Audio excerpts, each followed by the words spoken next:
Segundo o Instituto de Economia Agrícola, a estimativa é que a safra de café de 2015 tem uma redução de quase 12% em relação à anterior, reflexo da queda na estimativa de produção do polo cafeeiro da Alta Mogiana, que chegou a 40%. De acordo com o engenheiro agrônomo do polo regional, a queda na safra se deve principalmente porque os pés de cafés não tiveram bom desenvolvimento devido à escassez hídrica do ano passado. Ela cresce e frutifica no mesmo ciclo.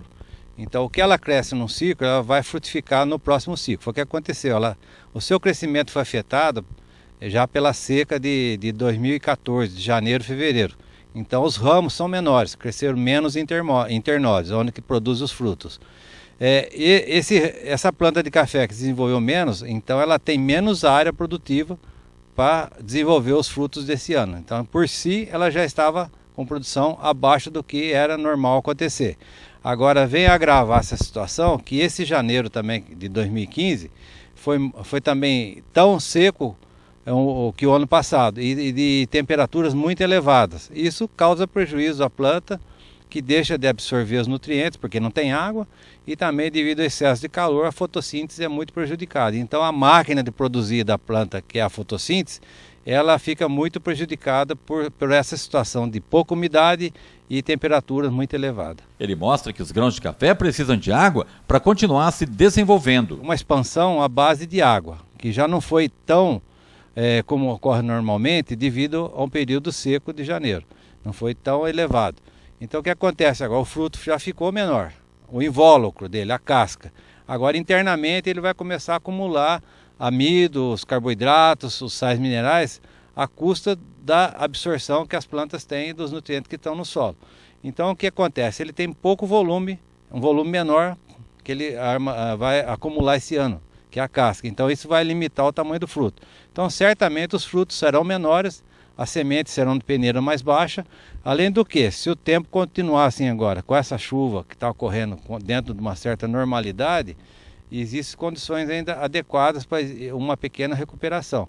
Mas se houver veranicos intensos novamente, então nós podemos ter mais prejuízo e vir aí a cometer um prejuízo na safra aí que estão até sendo avaliados em algumas condições, até em 10 a 15% aqui na região do Nordeste do estado de São Paulo. Segundo o Instituto de Economia Agrícola, a crise hídrica derrubou a produção no campo em municípios dos estados de São Paulo e de Minas Gerais. Soja, laranja e milho estão entre as culturas mais atingidas. O milho, como tradicionalmente, ele é recomendado plantio aqui na região em outubro, novembro.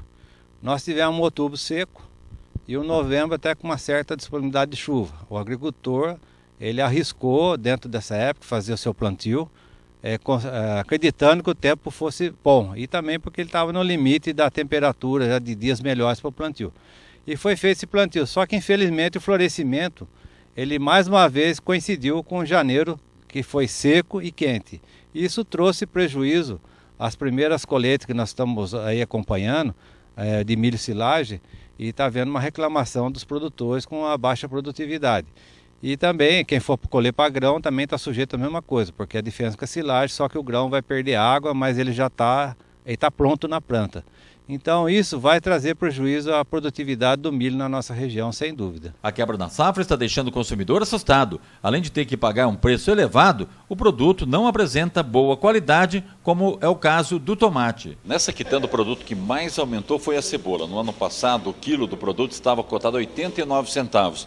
Hoje o consumidor paga R$ 3,39. O comerciante Rosa Calef explica que a situação está difícil para quem vende e para quem compra. Por causa do aumento no preço, registra queda na venda a cada dia. Bem menos, compra menos e a gente provavelmente perde mais. O consumidor perde, o comerciante perde também. Perde também.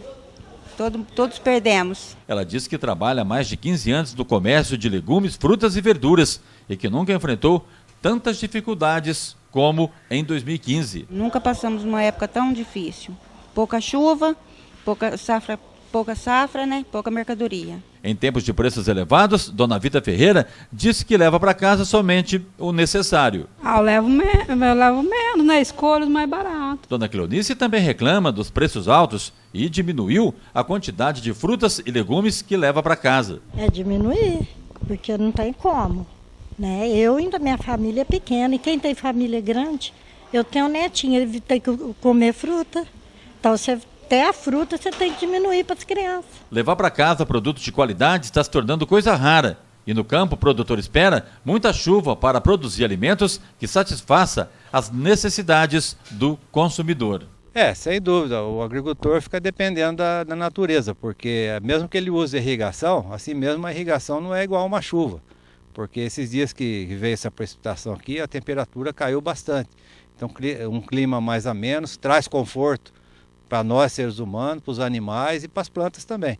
Então, isso é muito interessante para o ambiente, porque a irrigação ela supre água, mas não consegue alterar a temperatura em quase nada.